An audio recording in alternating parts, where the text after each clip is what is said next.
어제 이어서 말씀을 드리겠습니다. 갈라디아서 2장 11절에서 16절 말씀 서로를 이어서 말씀드리겠습니다. 이 11절에서 16절의 말씀에서는 성도의 교제하는 중에 그 당시 그 누구도 말하기 힘든 말을 바울이 했습니다. 그것은 바울이 베드로가 복음적인 생활을 못한다는 이유로 크게 면책을 했습니다. 다른 말로 하면 하나님 말씀을 따라서 바르게 행하지 않았기 때문에, 그래서 그를 바르게 행하도록 충고한 내용이 나오면서 16절에서 사람이 의롭게 되는 것은 율법의 행위로서 되는 것이 아니라 하고 진리를 올바르게 설명해 주었습니다. 성도의 교제 중에 책망하는 곳에서 끝나면 안 돼요. 책망한 다음에 올바른 진리로 인도해 줘야 되죠.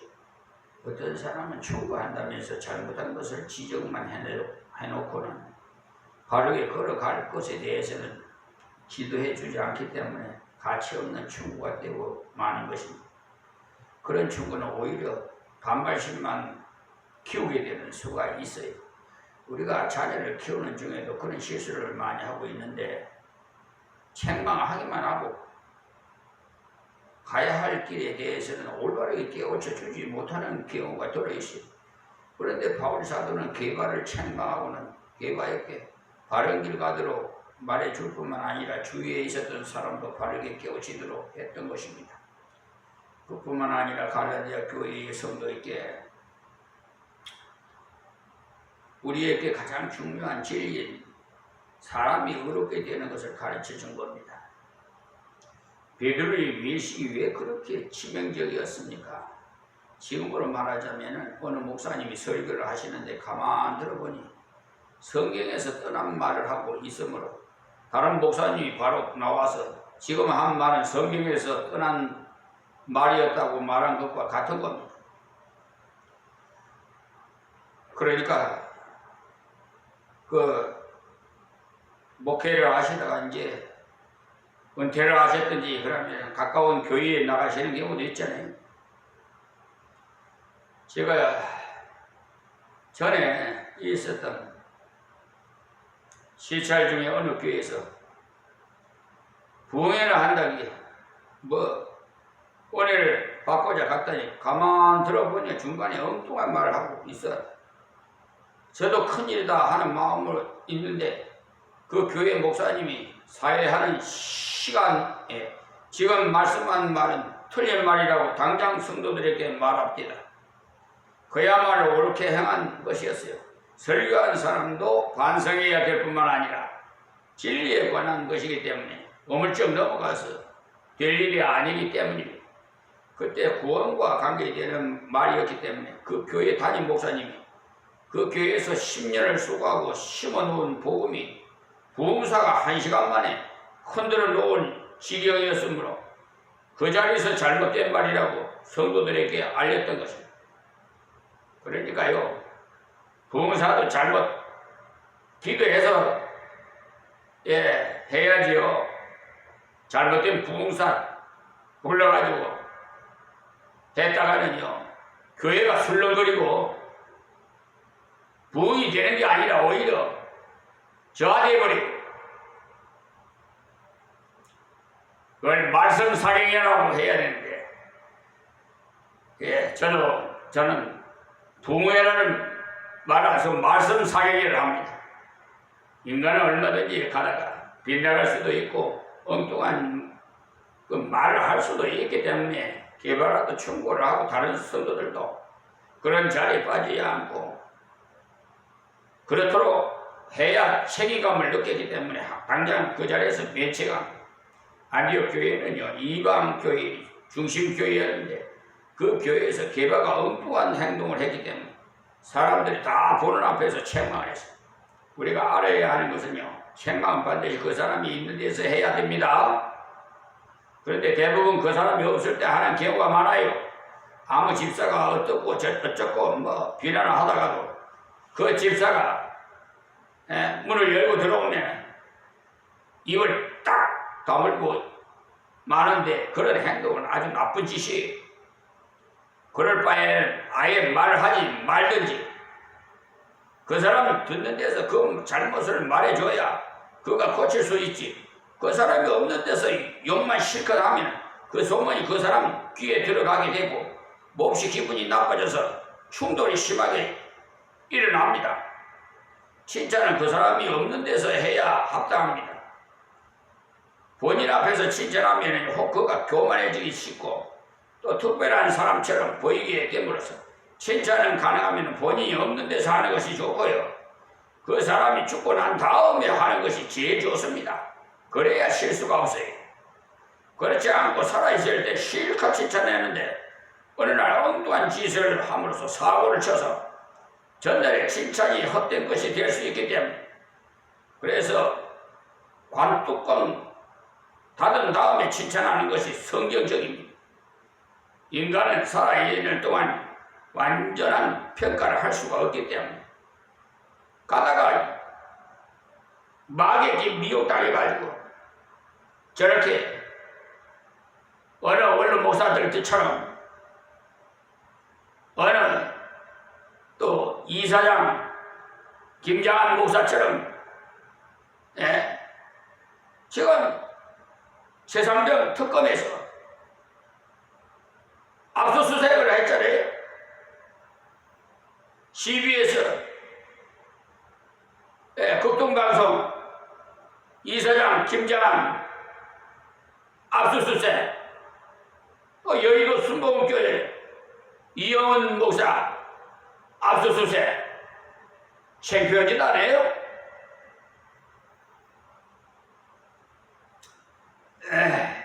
그분들이 다 WCC 배도 집단에 가입된 분들이에요. WCC라는 그 집단은요 수호신을 섬기고 동성연애를 찬성하고 다른 종교도 구원이 있다고 가르치는 집단이에요. 이 안디옥 그러니까 11절 말씀드릴게요. 게바가 안디옥에 이르렀을 때 책망할 일이 있기로 내가 저를 면책하였노라. 지난 시간에도 말씀드린 대로 안디옥 교회는 이방교회의 기초교회인데 이방교회 중에 가장 먼저 선교를 시작한 어머니 같은 교회입니다. 이 안디옥 교회의 베드로가 순행차 왔다가 외식함으로써 바울에게 크게 책망을 들었는데 잠언서 27장 5절 6절을 보시면요 면책은 숨은 사랑보다 나으니라 그래요. 면책은 숨은 사랑보다 나으니라. 친구의 통책은 흉성에서 말미암은 것이나 원수의 지주 입맞춤은 거짓에서 난 것이니라. 이렇게 말씀했어요. 진정한 성도의 교제나 친구 사이의 교제에 있어서 가장 필요한 것을 말씀하시기를 합당한 면책이라고 했어요. 흔히들 숨은 사랑이 귀하다고들 합니다만 숨은 사랑보다 더 귀한 것이 면책이에요. 헌법 제29조에 보면요, 공무원이 잘못하면요 손해배상을 청구하는데 그 손해배상 청구에 국가를 상대로 청구를 하는데 그것을 이제 지불했으면요 그 공무원이 면책되고 예를 들어서 1,000만 원을 손해배상해서 원고에게 지불했다면 구상권으로 그 공무원에게 1,000만 원을 내게끔 만드는 게 돼 있어요. 국가에다 내라고. 근데 부산권은 김포, 경찰서, 교통과, 뭐, 235, 경장은 부산권 어떤 건 얘기를 하더라고요. 그래서 내가, 그 얘기를 하려면 너무 시간을 낭비하니까 그만하고요. 흔히들 숨은 사람이 귀하다고 늘 합니다만 숨은 사람보다 더 귀한 것이 면책입니다. 그 사람 앞에서 그의 잘못된 점을 지적해주는 것이야말로 그를 진정으로 사랑하는 것이라는 것. 왜냐하면 그대로 두면 그가 실패를 하고 또 하나님 앞에서 잘못되니까 그로 바로 되게 하고 잘되게 하는 것이야말로 그 사람을 진정으로 사랑해서 하는 것이라는 겁니다. 설교하는 사람이 책망하는 설교한다고 나쁜 것은 아니에요. 여러분들 꼭갱이 설교와 같이 나같이 하는 사람들 되게 듣기 싫어하는 분들이 있는데 오히려 사랑의 해초리라고 생각하세요. 그렇게 알아야 내게 복이 돼요. 순수한 마음으로만 한다면 괜찮아요. 그러나 자기 감정을 하지 못해서 한다면 잘못입니다만 성경에 나와 있는 말씀과 성령의 광고를 따라서 책망했다면 합당한 책망이에요.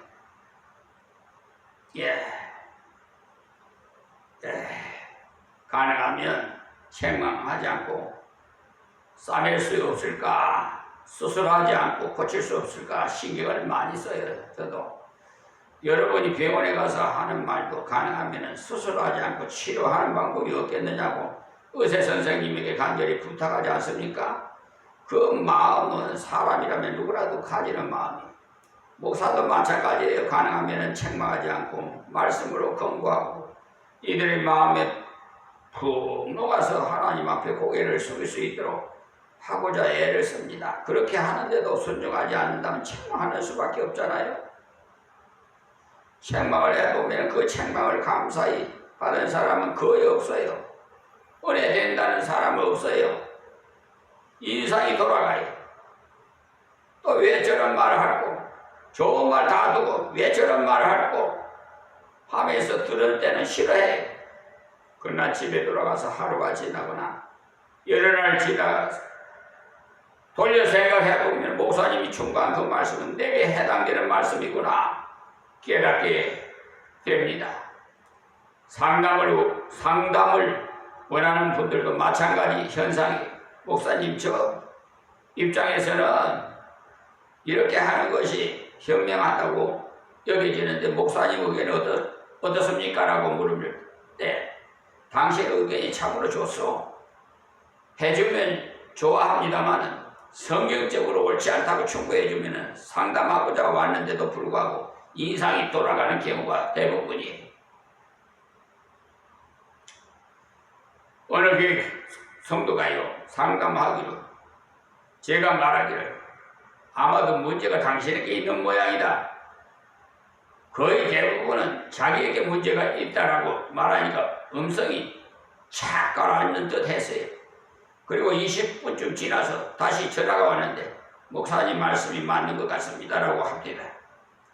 전화를 끊고 자세히 생각을 하며 자신을 검토해 본 모양이 그래도 그런 경우는 상당히 양호한 편이에요. 그러니까 누구나 충고는 즐거움으로 들려지기 힘들어요.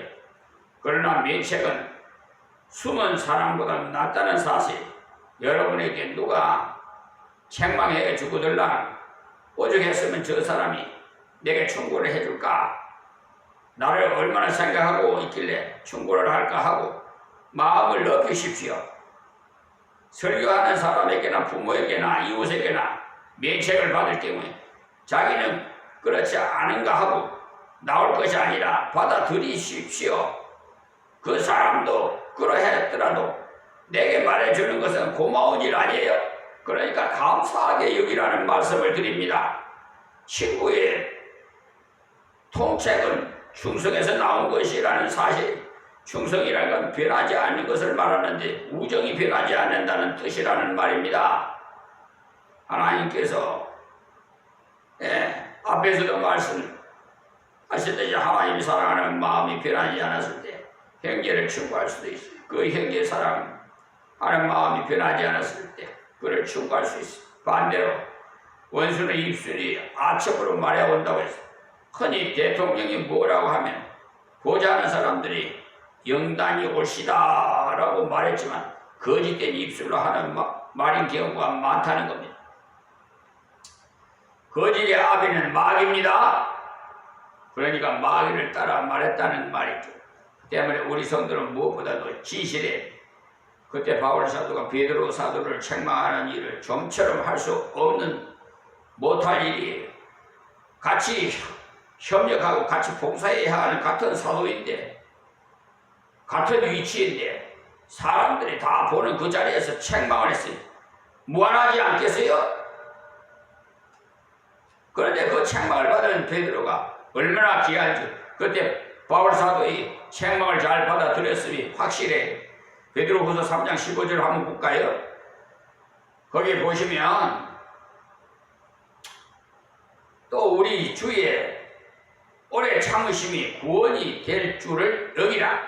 우리 사랑하는 형제 바울도 그 받은 지혜대로 너희에게 이같이 썼고 또 그 모든 편지에도 이런 일에 관하여 말하였으되 그 중에 알기 어려운 것이 더러 있으니 굳세지 못한 자들이 다른 성경과 같이 그것도 억지로 풀다가 스스로 멸망에 이르렀느니라. 이렇게 말씀했어요. 이 말씀은 바울의 편지가 굉장한 것임을 즉 성경임을 말하는 겁니다.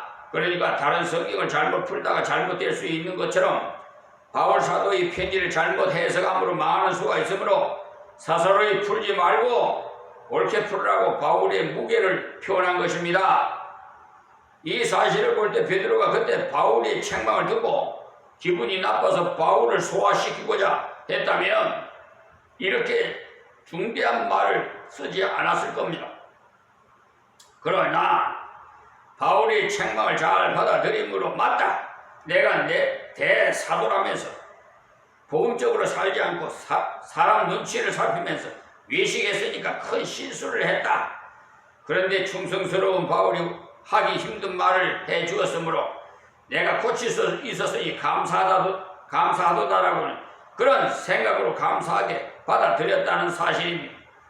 사람이 크다는 것은 그런데 차이가 나요. 진짜 큰 사람은요, 책망을 받아들이는 사람이에요. 우리도 성도의 교제를 할 때 가능하면 칭찬과 격려를 해주어야겠지만 부족과 잘못도 책망할 줄 아는 충성된 사실이 그런 사람이 되어야 됩니다. 12절 말씀이에요. 야고보에게 어떤 이들이 이르기 전에 그러니까 이 야고보는요 예루살렘 교회의 최고 지도자로서 예수님의 육신의 동생으로서 앞에 나온 기둥같이 유명하다는 야고보입니다. 베드로가 안디옥에 올 때 수행원 및 맷을 데리고 왔고 그 당시는 예배 시간에 성찬식을 같이 행했어요. 그러니까 모일 때마다 성찬식과 함께 식사를 같이 했습니다. 예수님께서 성찬식을 행하실 때 식사를 하셨기 때문에 초대교회에서는 그대로 행했어요. 지금 우리들은 식사까지 하자니까 너무 번거로워서 못하고 있습니다만 초대교회는 식사하면서 중간에 성찬식을 행했는데 예수님께서 하신 그대로 행한 것입니다. 그러다 보니까 베드로가 이방인과 함께 식사를 나누는 중에 일어난 일입니다. 게바가 이방인과 함께 먹다가 저희가 오매 그가 할례자들을 두려워하며 떠나 물러가매라고 했어요. 우리 생각에는 이방인과 식사하는 것이 뭐 그리 문제가 된다고 이렇게 행했을까 싶겠지만은 유대인들은 그렇지 않았어요. 구약의 모세에게 하나님께서 말씀하신 너희가 가나안에 들어가거들랑 이방인과 통혼하지 말라. 곧 혼인도 하지 말고 왔다 갔다 하는 일이 없도록 하라고 경계를 하셨어요. 그렇게 말씀하신 이유는 신앙의 순수성을 지키라는 것입니다. 그들과 교제하다가 그들이 섬기는 우상에 빠지지 않게 하기 위해서 하신 말씀이에요. 그런데도 유대인들이 오해해서 밥도 같이 먹어서는 안 되고 손을 잡아서도 안 된다 하면서 가능하면 말도 하지 않을 뿐만 아니라 식사도 같이 했다 하면 부정이 탔다고 생각을 해요. 그러한 사상이 유대 본거지인 예루살렘에 사는 사람들이 더욱 심했습니다. 그런데 그 예루살렘 사람들이 일렸으므로 더 외식을 한 게 된 모양이에요. 사실 베드로는 이방인들이 부정하지 않다는 것을 하나님의 이적을 일찍이 보아 알고 있었어요. 그래서 이방인과 같이 식사를 하고 있었던 겁니다. 그런데 예루살렘에서 온 사람들이 갑자기 오므로서 먹지 않은 척하고 물러갔다는 거예요. 유대인들은 난지 8일 만에 할례를 다 받기 때문에 할례 받지 않는 사람을 개와 같다고 생각을 하고 있었어요. 그러나 예수를 믿고 나면은 그냥 그런 사상이 없어져야 됩니다. 왜냐하면 구원을 혈통으로 받는 것이 아니기 때문에. 요한복음 1장 12절에서 13절을 보시면 영접하는 자, 곧 그 이름을 받는 저들에게, 그러니까 자들에게는 하나님의 자녀가 되는 권세를 주셨으니 이는 혈통으로나 육적으로나 사람의 뜻으로 나지 아니하고 오직 하나님께로서 난 자들이니라고 말씀하셨어요. 하나님의 자녀가 되는 권세를 믿음으로 주셨다는 말은 새 생명을 받음으로 얻었다는 것이 말씀입니다. 새 생명을 얻는 데 있어서 양반이냐 상놈이냐 하나님 혈통과 관계없다는 말입니다. 또 육정도 아니라는 겁니다. 인간의 그 어떤 노력도 구원과는 관계가 없다는 말씀입니다. 또 사람과 판단력이 좋아서 판단해보고 되어진 것도 아니라는 것입니다. 오직 하나님께서 은혜를 주셔서 예수님이 십자가 부활을 믿게 하고 예수를 구주로 영접하게 하신 것이라는 사실입니다.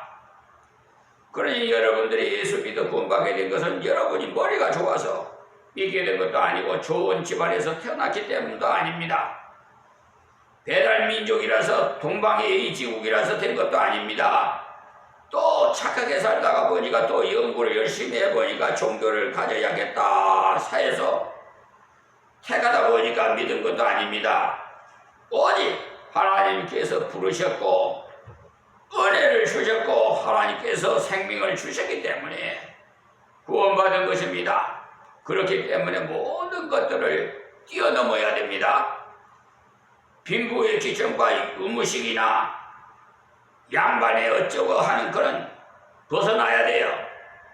예수 믿으면서 그래도 뼈대는 속일 수 없다고 합니다마는 예수 잘 믿는 사람이 양반이지 양반이 따로 있는 거 아니에요. 하나님 말씀 따라 잘 순종하는 믿음의 사람이 가장 고상한 인생이 되는 것입니다. 그런데 게다가 살짝 시험에 들다 보니까 할례자들, 즉 유대인에서 온 사람을 부러워해서 안 먹은 척하고 물러갔으니 함께 식사하던 이방인들의 마음이 얼마나 아팠겠습니까? 여러분, 이래한 베드로 사도가 우리를 저렇게 대하다니 마음속으로 큰 상처를 입었을 겁니다. 예수를 믿어도 역시 계급이 있구나 이렇게 생각했을 것 아닙니까? 어떤 책에 보니까 목사가 천국에 들어오니까 박수를 많이 치기에 천국에서도 사람 차별하는구나 싶어서 예수님이 왜 목사가 들어오니 박수를 많이 치도록 합니까? 하니까 대답하시기를 목사가 너무 적게 들어오니 너무 반가워서 많이 쳐준다라고 하시더랍니다. 그래서 깨닫기를 사람 차별해서가 아니라 목사라도 믿음이 없다면 천국에 들어가지 못하는 것을 보여주시고 평신도라도 믿음이 있으면 천국에 들어간다는 것을 보여준 것으로 알았다는 것입니다. 이런 말 들었다고 해서 다른 곳에 가서 목사님 중에 천국 가는 분이 적다고 하더라고 말하면 곤란합니다. 어떤 분들은 한마디 하기 무서워서 한마디 하면 두마디 세마디 보태서 말하기 때문에 곤란한 말을 듣게 되는 수가 있더라는 말이에요. 그러니까 설교를 많이 했다고 전도를 많이 했다고 천국 가는데 더 잘 갈 수 있는 것 아니에요. 유명한 스펠전 목사님이 설교를 얼마나 잘 하셨으며 또 전도를 얼마나 많이 했습니까? 그런데 임종이 가까우니까 크게 불안하더랍니다. 왜냐하면 마음속으로 내가 이렇게 큰 교회를 오랫동안 심호했지. 내가 한 설교를 듣고 구원받은 사람이 많지. 내가 하나님 앞에 가서 이런 것들을 내놓으면 되겠지 하는 생각이 드니까 그만 마음이 불안하더랍니다. 이 정도면 받아주시겠지 하는 생각이 자꾸 들더랍니다. 그러다가 깨닫기를 그것이 아니지. 내가 설교를 잘한 것으로 하나님 앞에 선다면 낙제다. 내 설교를 듣고다 안 믿는 사람도 있었으나, 그러니 예수님의 보혈을 의지하며 주님께서 나를 버리지 않는 것은 틀림이 없다. 나는 주 예수의 십자가 부활을 의지함으로 하나님 앞에 서리라는 믿음의 마음으로 들어오니 마음이 편안해져서 평안 가운데 임종을 맞았다고 합니다. 그러니 절대로 육적으로나 혈통으로 구원받는 것이 아니에요. 그런데 베드로가 야고보에 깨운 사람들이 들어와서 살짝 숨었는데 이것이 바로 외식입니다. 우리는 그냥 읽으면 잘 모르기 때문에 누가복음 15장 2절을 보시면 유대인들이 외식을 알게 되고 베드로가 왜 그렇게 행동하게 되었는지를 이해할 수가 있어요. 무턱대고 베드로가 왜 그렇게 행편이 없나 하면 안 됩니다. 자, 그 말씀에 보면은요, 바리새인과 서기관들이 원망하여 가는데 이 사람이 죄인을 영접하고 음식을 같이 먹는다 하더라. 예수님께서 죄인을 영접하시고는 음식을 같이 먹는다 하더라. 예수님께서 그들이 대접한 음식을 잡수심으로 원망하는 말씀이죠. 유대인들은요, 죄인과는 음식도 같이 먹어서는 안 된다는 의식을 가지고 있는 겁니다. 또 사도행전 10장 26절에도 보면 거기에 베드로가 고넬로 집에 갔을 때 일이 나오는데 베드로가 이렇게 가로되 일어서라 나도 사람이라 하고 더불어 말하며 들어가 여러 사람이 모인 것을 보고 이르되 유대인으로서 이방인을 교제하는 것과 가까이 하는 것이 위법인 줄을 너희도 알거니와 하나님께서 내게 지시하사 아무도 속되다 하거나 깨끗이 않다 하지 말라 하시기로 했어요. 그러니 이방인들도 유대인들은 이방인들과 식사하면 안 된다는 것을 다 알고 있었다는 것. 부름을 사양치 아니하고 왔노라. 묻노니 무슨 일로 나를 불렀느냐 라고 했어. 다정하게 말한 것이 아니라 들어가자 말자. 내가 이곳에 온 것을 우리나라 사람이 들으면 큰일이다. 큰일. 그러나 하나님께서 가라고 하심으로 오기는 왔지만 무슨 일이기에 나로 이렇게 곤란하도록 불렀느냐 라고 단도직입적으로 물었던 거죠. 그만큼 이방인과 교제하는 것이 어려운 입장에 놓이게 되었던 겁니다. 이것을 보면 우리 믿는 사람이라도 육신적인 것을 따지면 성도의 교제가 되지 않는다는 사실이, 학벌을 따지고 물질을 따지고 사회적인 직위를 따지고 양반을 따진다면 성도의 교제가 안 됩니다. 그런 것을 따짐으로 교제한다면 진리대로 행할 것이 아니라 육체로 행할 것이 됩니다. 복음이 우리나라에 들어옴으로써 양반들보다 아래층 사람들이 더 많이 믿었어요. 일본에서 복음이 전해질 때 평신도 선교사가 들어가서 삿포로 농대에 들어가서 전했어요. 일본은 10만 명을 연 대학이 삿포로 농대입니다.